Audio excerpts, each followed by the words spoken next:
तो आज आपका बहुत ही इम्पोर्टेंट टॉपिक हम स्टार्ट करने जा रहे हैं। आपको पेपर के अंदर यही टॉपिक पहले खोलना है गुरुजी। तो मेजर थ्योरी एंड इंटीग्रेशन का बहुत इम्पोर्टेंट टॉपिक आपके सामने स्टार्ट होने जा रहा है गुरुजी।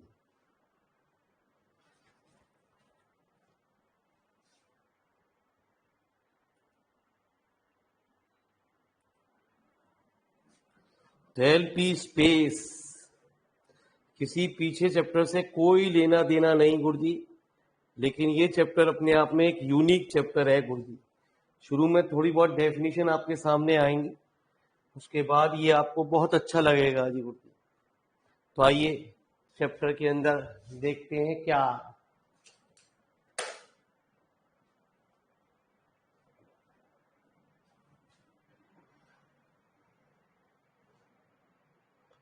तो चैप्टर नंबर 4 एलपी स्पेस। तो ये 2 नंबर की एक डेफिनेशन जरूर आनी है गुरुजी। कंजुगेट नंबर क्या होता है, एलपी स्पेस क्या होता है, नॉर्म क्या होती है। तो ये मेन बात आपकी होती है। सबसे पहले बात आती है answer number 1, conjugate number.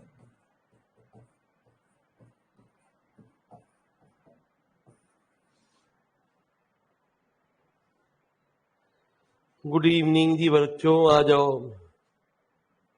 Late p comma q be any two positive real number such that, short form में ऐसा लिखते हैं। पहली कंडीशन, पी की वैल्यू हमेशा ग्रेटर देन 1 होनी चाहिए। दूसरी condition 1/p plus 1/q equal to 1 होना चाहिए। Then q is called conjugate to p, है ना जी। एक बात और लिखे नोट में, यदि p की वैल्यू 2 हो गई और q की वैल्यू 2 हो गई और यहां रखा जाए 1/2 प्लस 1/2 1 हो गया, सो दैट 2 इज सेल्फ। बाकी ये कभी नहीं होगा जी, इस पे ही होगा। Self conjugate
to 2 and q equal to 2, so that q is the 2 self conjugate number।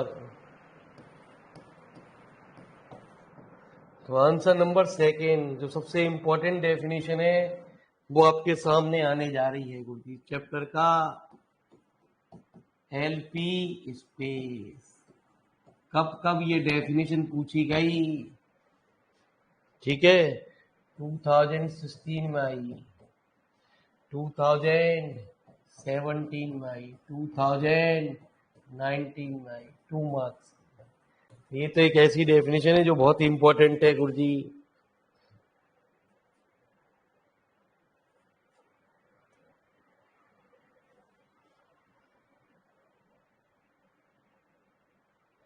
LP A, B is a class of function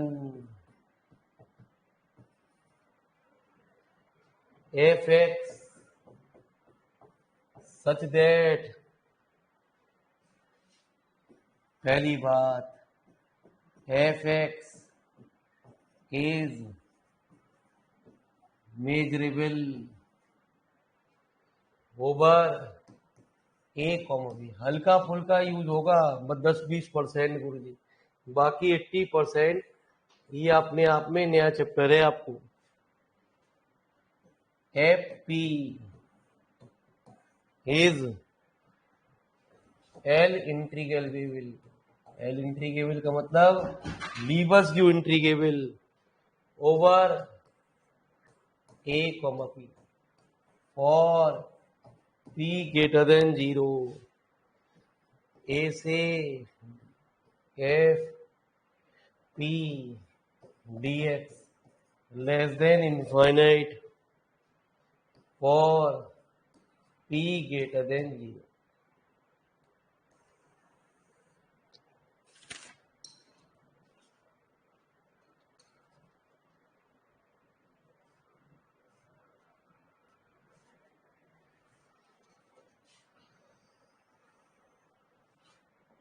answer number third क्या कह रहा है गुरुजी? Norm of an element.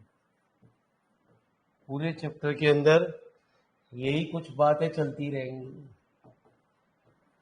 धीरे धीरे चैप्टर के अंदर interest आएगा, थोड़ा टाइम लगेगा गुरुजी बस।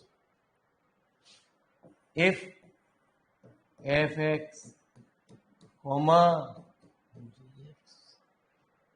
belonging to LP A, P, B arbitrary मतलब निश्चित,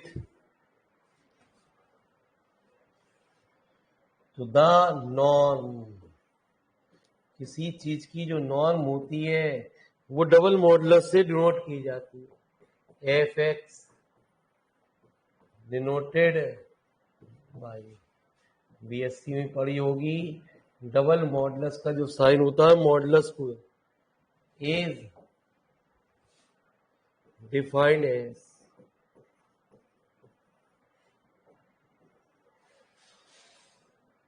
तो नॉर्म जो किसी के फंक्शन की डिफाइन होती है वो कैसे डिफाइन होती है? ए से बी एफ पी की power 1/p।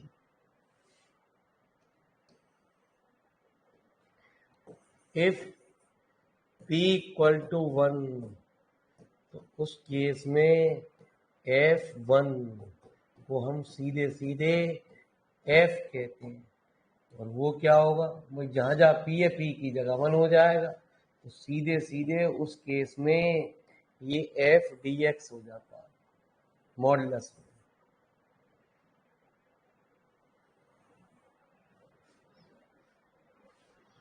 Where a, b ये ओपन इंटरवल है, इज ये ओपन इंटरवल हमारे फाइनाइट हो या इनफाइनाइट, उससे कोई फर्क नहीं पड़ रहा। लिखो जी फटाफट ये छोटी सी 3 डेफिनेशन। फिर उसके बाद हम चैप्टर में प्रवेश करते हैं धीरे धीरे। और जी इंटरेस्ट आएगा, बस आपको फेयर कॉपी बनानी है।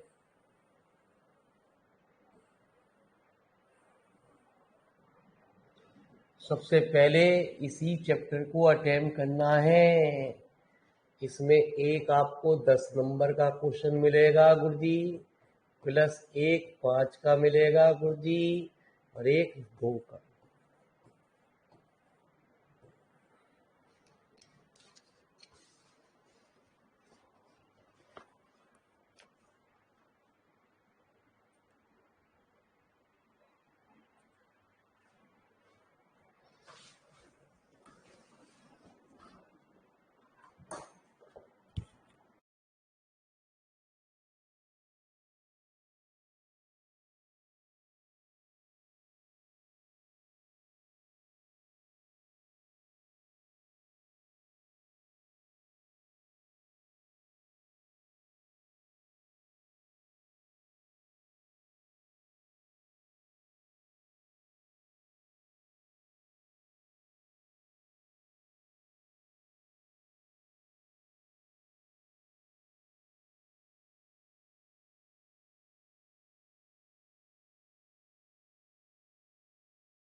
तो कोई भी मेरे मालिक लड्डू तो नहीं आना गुरुजी।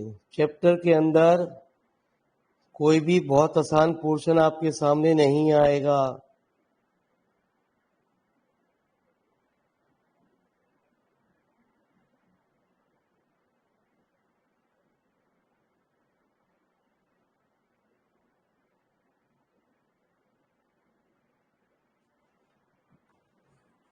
ठीक है जी। थ्योरम थोड़ी मेहनत तो कराएगी गुरुजी, ऐसा कुछ नहीं आ रहा, बहुत कुछ आसान आएगा गुरुजी। क्योंकि ना तो मैंने कल भी बता दिया, ना डिफरेंशियल आने ना इंटीग्रल आने।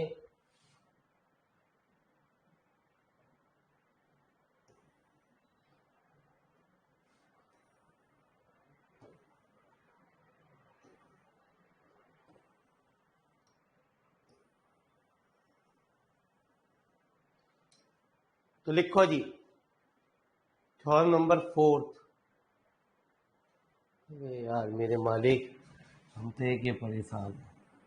कभी बालक के हो जाए गुरुजी, तुम्हारी बात ना सुने करेंगे गुरुजी। मुझे लगे तुम हैंड टू हैंड उतारते ही रहे करो। कल भी तुमसे बालक परेशान थे, तुम्हारी बात ना मानी जाएगी गुरुजी कभी। जब तक कोई दूसरा बच्चा डन नहीं लिखेगा गुरुजी, तब तक।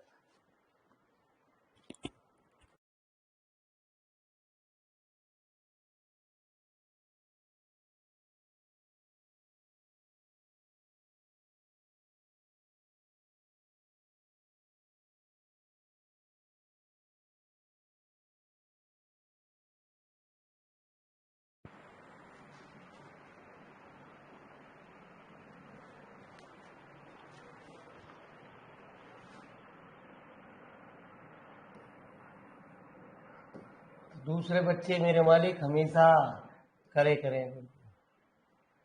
लिखो जी चौथा क्वेश्चन गुरुजी। तो हर थ्योरम आपकी कभी ना कभी एग्जाम में आ चुकी हैं गुरुजी।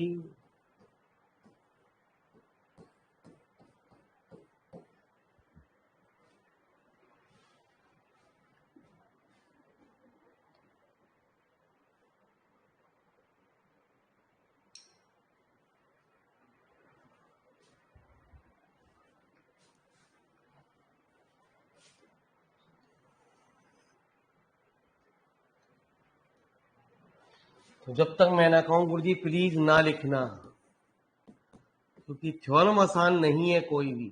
आप सोचो थ्योरेटिकल पोर्शन आसान आएगा, नहीं आएगा। Let f belonging to L P A comma p. अभी मैंने आपको बताया कि कोई भी set L P a b में जब होता है, जब पहली कंडीशन, पहली क्या, f is measurable over a comma b. दूसरी बात एफ पी, जो मैंने अभी आपको डेफिनेशन एल पी स्पेस में बात लिखवाई, वही मैंने बात यहां भी लिख दी। अरे यही तो लिखवाया गुरुजी मैंने आपको पीछे,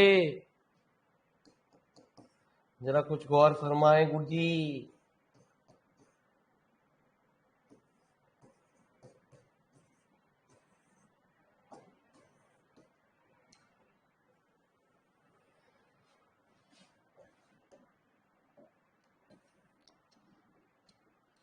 ऑल्सो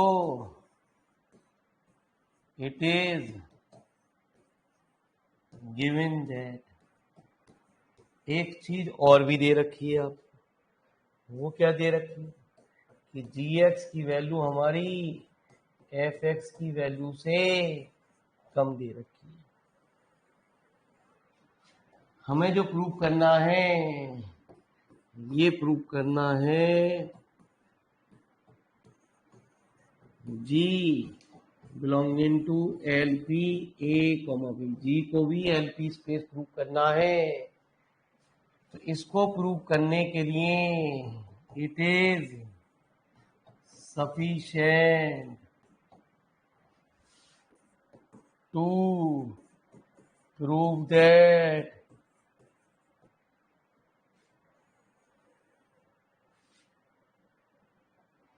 पहली प्रॉपर्टी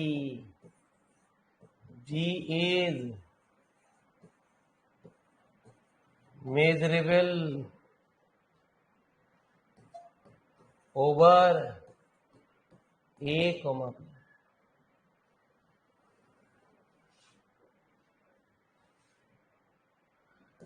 दूसरी प्रॉपर्टी जी की पावर पी इज इंटीग्रेबल।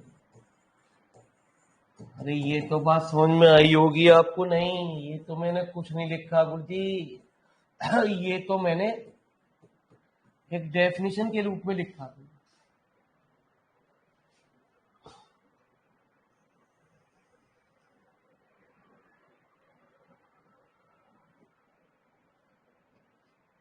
तो late alpha be any real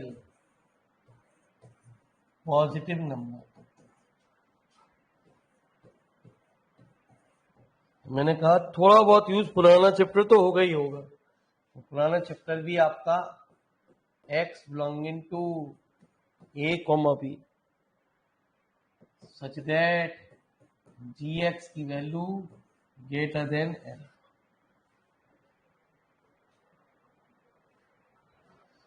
ठीक है जी। ये कहां से आया? ये आया भाई, अभी पढ़ेंगे आप डेफिनेशन ऑफ मेजरेबल फंक्शन। यदि कोई फंक्शन मेजरेबल होता है तो वो उसकी कुछ कंडीशन होती है, उनमें से एक कंडीशन आपके सामने आ गई। मैं इसको ऐसा लिख दूं, कोई दिक्कत गुरुजी?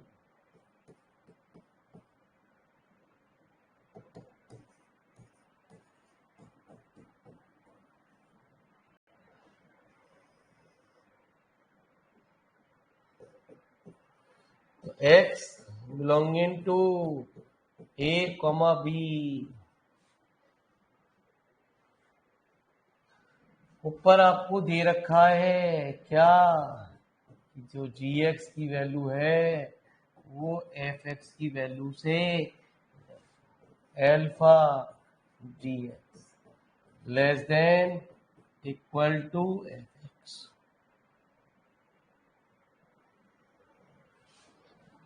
ठीक है जी। x belonging to a comma b, भाई लेस देन इक्वल भी होगी तो अल्फा हम ऐसा लिख सकते हैं fx। ठीक है जी। मेरी बात को जरा ध्यान से सुनना गुरुजी, सब समझाने की कोशिश करूंगा। आ जाए तो बहुत बढ़िया, ना आ जाए तो याद करना गुरुजी। मैंने कहा क्या कहा आपसे, है ना जी? कोई चीज मेजरेबल होती है तो उसकी एक कंडीशन होती है, x belonging to a comma b gx belonging to l। ऊपर आपने सबसे पहले लाइन में क्या कहा है? f एक मेजरेबल है, यही तो कहा है। तो मेजरेबल की क्या कंडीशन होगी?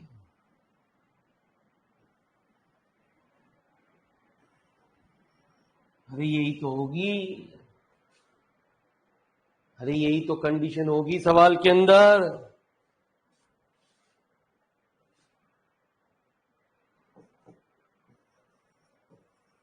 तो मेजरेबल कहां से? According to first condition.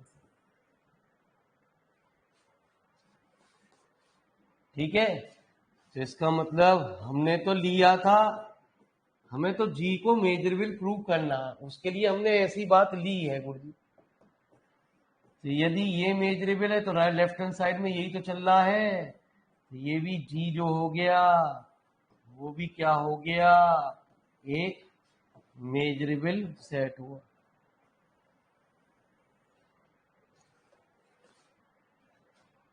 तो 10 gx is measurable over a comma B.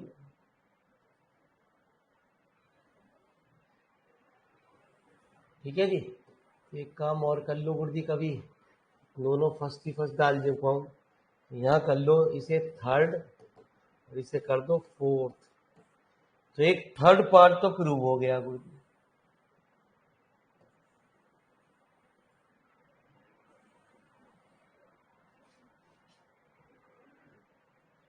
तो थर्ड पार्ट जो था हमारा, वो हमारा प्रूव हो गया। लिखने की जो था मैंने आपको बताया।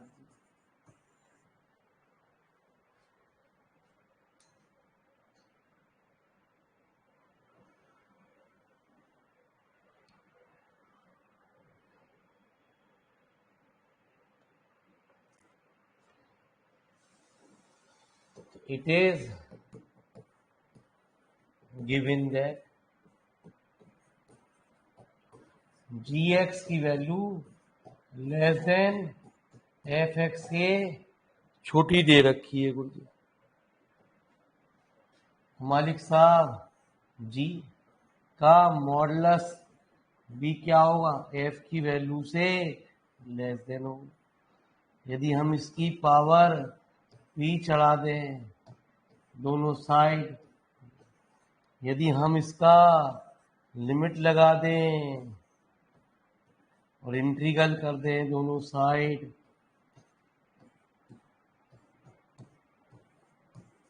तो कोई दिक्कत नहीं। क्वेश्चन नंबर सेकंड है, आसान चीज नहीं है गुरुजी, पहले ही बता के चलो, ये किताब ही आसान नहीं है गुरुजी। आप यूं सोचो हलवा है, मतलब ही ना गुरुजी। इसके लिए तो मेरे मालिक बाल नोचते हैं मास्टर भी।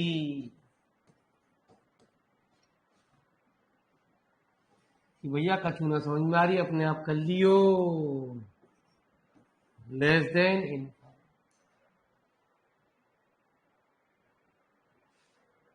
ठीक है जी।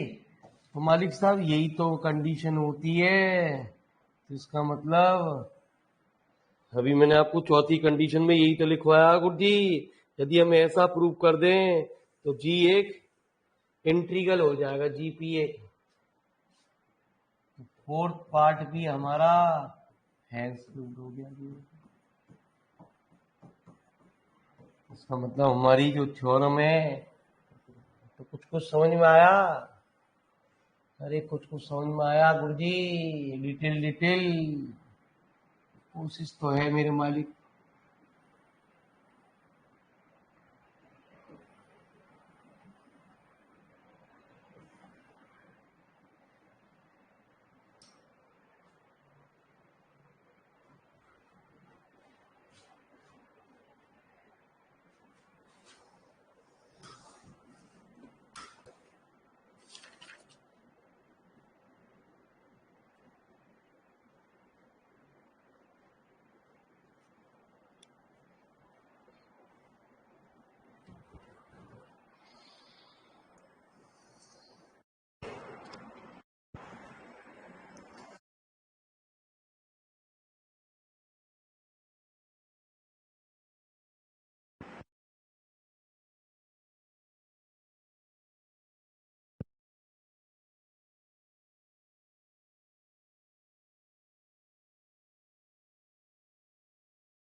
चलिए गुरुजी चलते हैं, गुरुजी हो गया।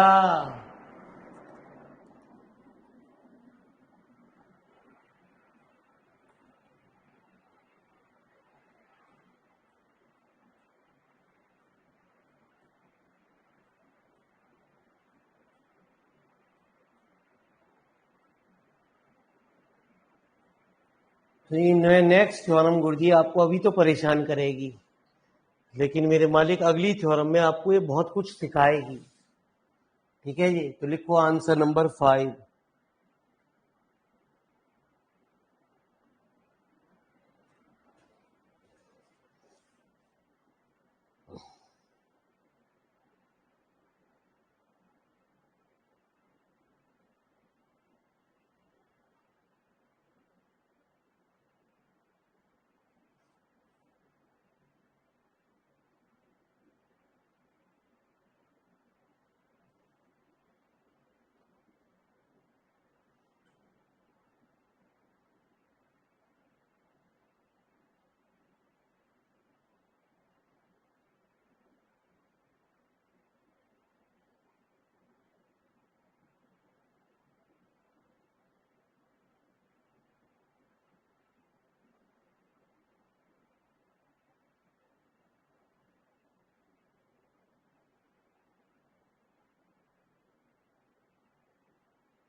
कहाँ हो जी गुरुजी?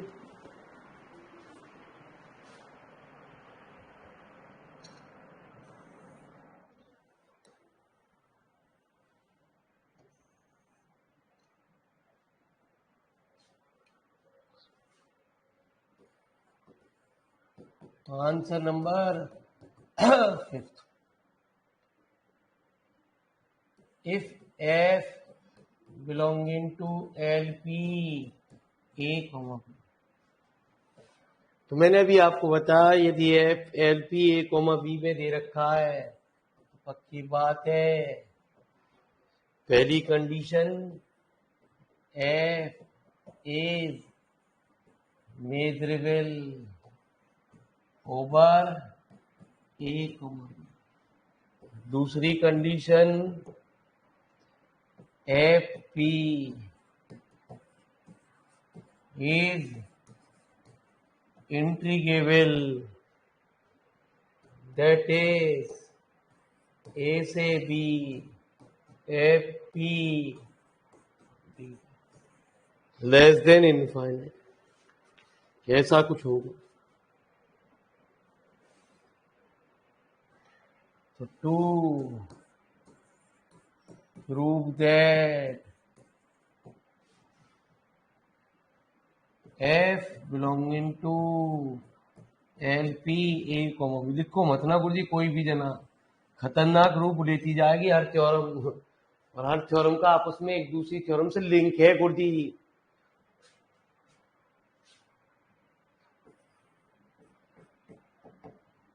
है ना जी, LP नहीं है, F belonging to LP, F is measurable over. दूसरी बात, चौथी, FP नहीं, F जो भी मॉडुलस है is integrable over A, B, that is A से B F, यदि dx की वैल्यू हम लेस देन इनफाइनाइट दिखा दें तो हमारा रिजल्ट प्रूव हो जाएगा। एक बात तो प्रूव हो गई गुरुजी, आप देखें क्या बात प्रूव हो गई। एफ एक मेजरेबल दे रखा है आपको और एफ एक मेजरेबल हो गया।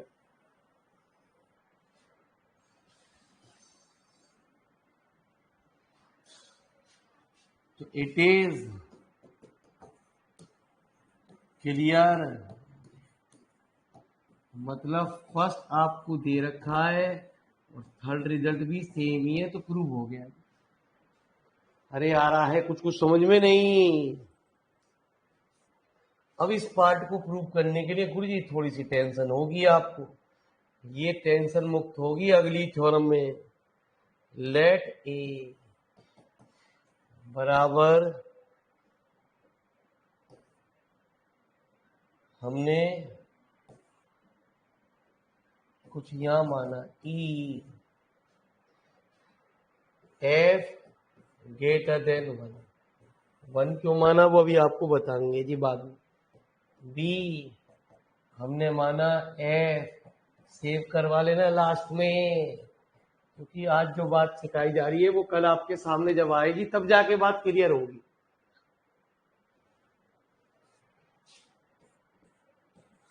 ई जो होता है, एक बार हमने ये कहा कि ए यूनियन बी होगा, इनमें कोई चीज कॉमन नहीं है गुरुजी। एक बार एफ की वैल्यू ग्रेटर देन वाई और ए इंटरसेक्शन बी जो होगा वो हमेशा फाई हो। तो पीछे चैप्टर में एक रिजल्ट पढ़ा, क्या पढ़ा हमने, by countable additive property of the integral. याद रखना गुरुजी, वीडियो को सेव करा लेना गुरुजी। ए कल की थ्योरम में यही बात यूज होगी।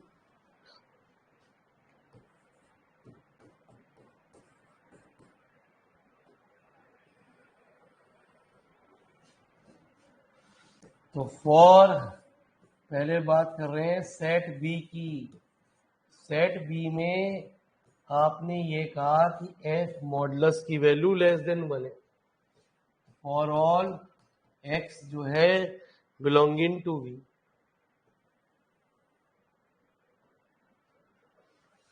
तो using first mean value theorem, b जो भी एफ का फंक्शन है, जब इंटीग्रल में लगा लेते हैं तो फंक्शन मान लिखते हैं, ठीक है जी, less than m b measurable set. Measurable set क्या होते हैं, एक फाइनाइट नंबर में, या यूं कह दो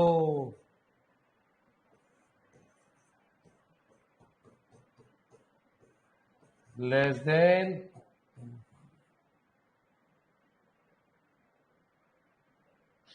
ठीक है जी।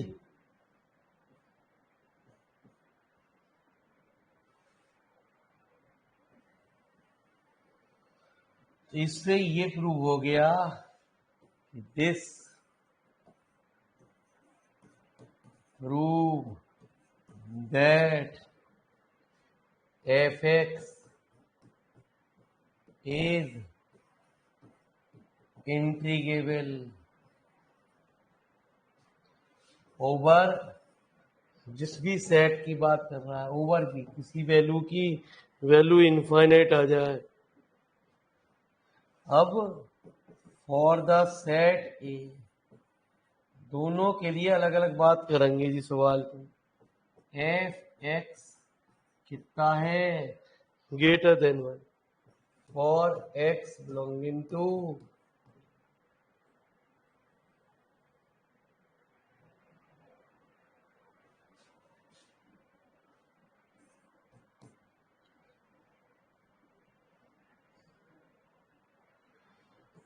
एफ की वैल्यू एफ पी की वैल्यू से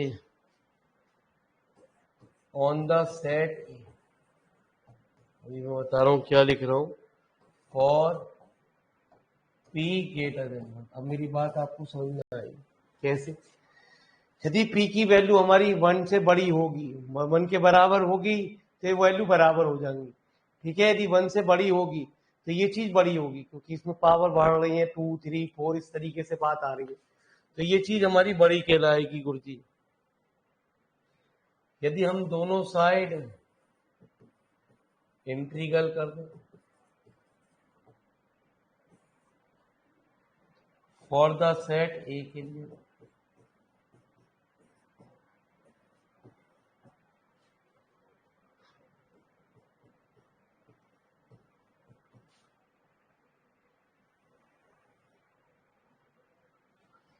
और ये बात हमने कही है according to second, f p जो है वो हमारा एक राइमन इंटीग्रल रख रहा, ओ सॉरी, है ना जी, इंटीग्रेबल है। तो किसी भी सेट के लिए, चाहे वो ए हो चाहे बी के लिए हो सवाल के अंदर, तो दिस प्रूव दैट, इंपॉर्टेंट नहीं है लेकिन इस थ्योरम का अगली थ्योरम में, इंपॉर्टेंट थ्योरम में यूज होगा। तो ये थ्योरम भी क्लियर होगी आपको और वो भी क्लियर होगी। तो एफ मॉडुलस भी इंटीग्रेबल है ओवर ए के लिए भी, और एफ हमारा जो है इसके लिए भी इंटीग्रेबल है सवाल के अंदर। तो इसका मतलब है ना जी, यही प्रूव करना था हमारा। तो लिखो जी गुरु जी फटाफट।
क्या गुरुजी?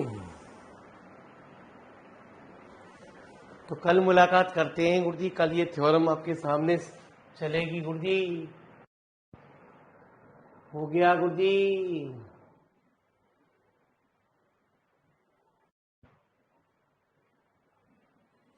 चलो जी गुरुजी, धन्यवाद आपका गुरुजी।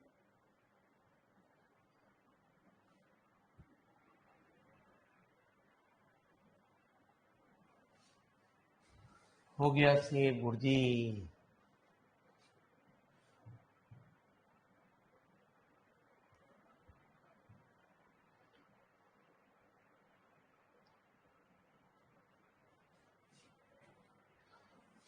बहुत बहुत मेहरबानी आपकी, कल ये समझ में आपकी आएगी।